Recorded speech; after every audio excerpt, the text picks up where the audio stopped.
Welcome back. Let's get into business news now. The South African Reserve Bank has decided to keep interest rates unchanged for a third consecutive meeting. That means the repo rate is still at 8.25% with the prime lending rate at 11.75%. Let's analyze now the MPC's decision with the chief economist at PwC, Lullu Krugel. Lulu, great news for South African households, I'm sure, but give us some of the reasons why the SARB decided not to move any of its feathers this time around. Good afternoon, Matteo. Indeed, I think it was widely accepted or expected by economists and analysts that the Reserve Bank will not make a decision to change interest rates this time around. What was different from the previous two meetings where they decided not to increase rates as well is that they unanimously, all the members of the MPC, vote to keep interest rates the same, whilst the previous two times there were some of the members that voted for a potential increase. So that's the good news. And it's also, I suppose, in particular good news because the inflation numbers that came out yesterday was a little bit of a surprise on the upside. It came in at 5.9%, and the market expectation was for inflation to be around the 5.5% mark. So it was definitely higher. What the Reserve Bank, however, is in particular focused on is where the expectations are of where inflation is going. So it seems that they are of the opinion that, inflation or the rate of inflation should start to come down and continue to come down over the next couple of months and, comfortably be below that 6% mark. Of course, they want it closer to 4.5%. And then, of course, combined with that, they also recognize the immense strain that the economy is under. But the key mandate is, of course, keeping an eye on where inflation is going. Should we say, Lulu, then this is what the Reserve Bank has been talking about in terms of taking the pain for a short while in order to enjoy the benefits over a longer period? Because the past three meetings, yes, we've all been nervous about the outcome, but the SARB saying they're in a great position. They have enough room to give us that pause. Yeah, make no mistake, if you look at what, came out of the governor's statement, he was by no means saying that, we don't have inflationary risk and it's all under control. He was definitely warning that, there's still upside, but specifically if you look at food and fuel prices in particular, and fuel prices remains a bit of a thorn in the flesh of the Reserve Bank. However, their continued, keeping pace of what is happening in the rest of the world is putting us in a position now that they will probably stay, or interest rates will probably stay put.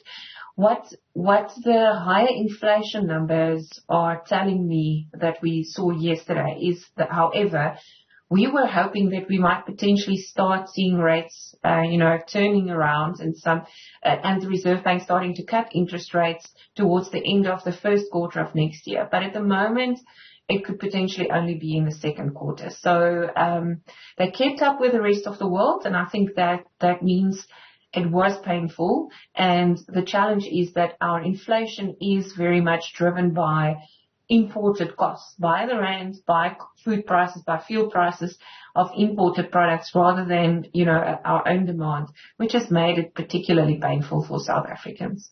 Mr. Jaganyago, talking about the different risks that the country faces that could drive up inflation, geopolitical concerns, our own in terms of our debt to GDP, but also looking at South Africa's growth, the ports, and also the energy constraints that could help inflation suffer. Looking at that, do you think in the early months of next year, the January meeting, March meeting, they would still be looking to hold if the situation remains the same?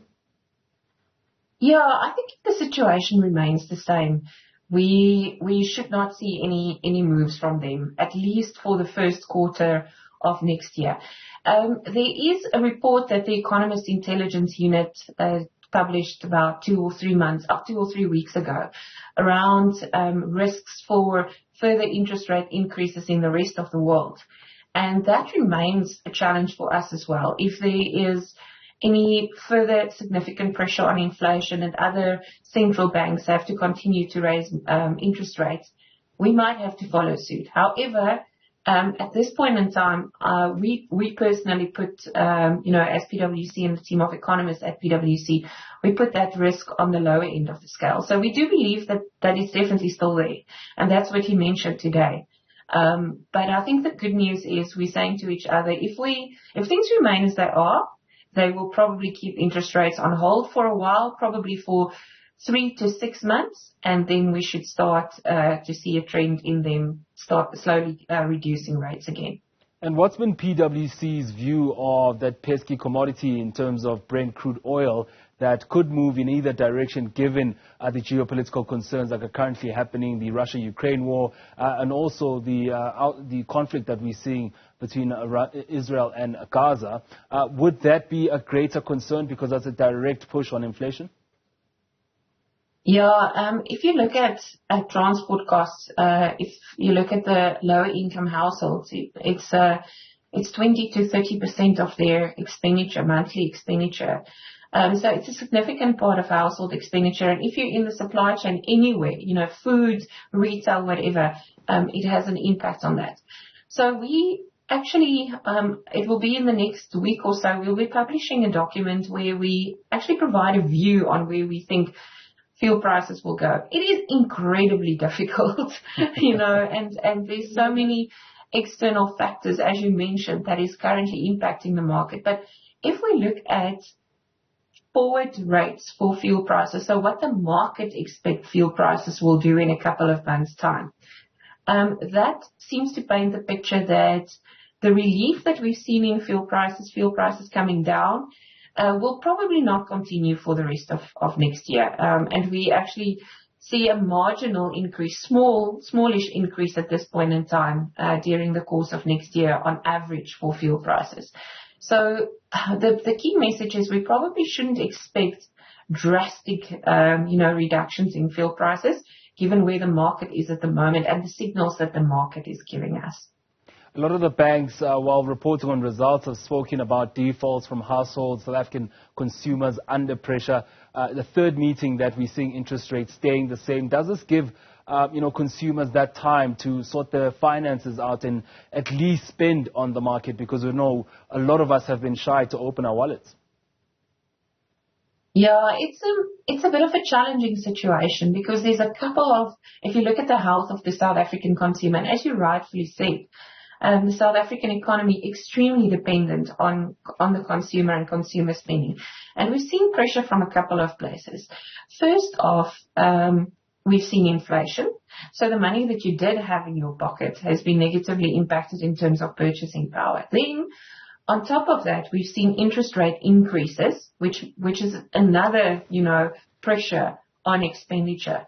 Normally, if you have a growing economy and things are going well and the inflation is coming from an increase in demand, it means that the consumer is in a healthy state in terms of their expenditure. That's quite the opposite of what we've been seeing. Plus, combined with that, we've seen continued pressure, unfortunately, on job creation. We've seen some small relief there, but not massively, as well as a challenging situation in terms of salary increases for a large part of the population. So if you combine all of that, it tells you that the South African consumer is in a tough spot. To be quite honest, until we see interest rate cuts and inflation properly coming in under control, I don't think we will suddenly see a massive uptick in terms of spending. And a lot of households have to rearrange their finances and try and meet, still meet the obligations that they have. So I want to say another 6 months before things really would start to look up for the consumer. At least the good news is, for now, I don't think it will get any worse. That's the positive. Governor Lesetja Kganyago, just before I let you go, Lulu, saying that he's still concerned over the longer term about South Africa's economy, but he's saying he could get some help from the economic cluster in the public sector in terms of reining in that crisis that's brewing on the ports, getting our energy situation into order, but also the Treasury reining in the South Africa's purse in terms of paying for debt. If those do line up next year into the second part of the year, could we see deeper cuts from the SARB? Yeah, I'm hoping that, the SARB, of course, has their eye, first of all, on inflation. So that would be the most important thing for them. And what they would be considering is that moves that they make, they would probably try and not hurt the economy, if possible. At the end of the day, it is fiscal policy and Treasury's job, actually, to say we stimulate economic growth. And it doesn't have to be through expenditure. It is also through sorting out some of the challenges that we're seeing on the logistics side, as you mentioned, with ports, with electricity. And I think there's been some good news there. I mean, obviously, some of the things that we are hearing at the moment from the ports are not necessarily good news. But the bottom line is that there's a definite willingness from government to say to private sector as well, help us sort this out. We need to sort this out. So, and definitely in the energy space, I think there's been so much investment by private sector to say, let's sort this out, that it is taking pressure off the grid. The challenge just is, at the moment is, for Eskom, how do they manage the demand? Because with so many people and companies looking at solar power and other options, it's very difficult for them to plan when, demand will suddenly kick up, or increase again. So that is something that Eskom is sitting with. But I think there's a massive focus from government through Project Vulindlela to say, we want to make sure that we get some of these challenges out of the way. Lulu, thank you very much for joining us on Newzroom Afrika. Lullu Krugel, the chief economist at PwC, breaking down the MPC's latest decision to leave rates unchanged.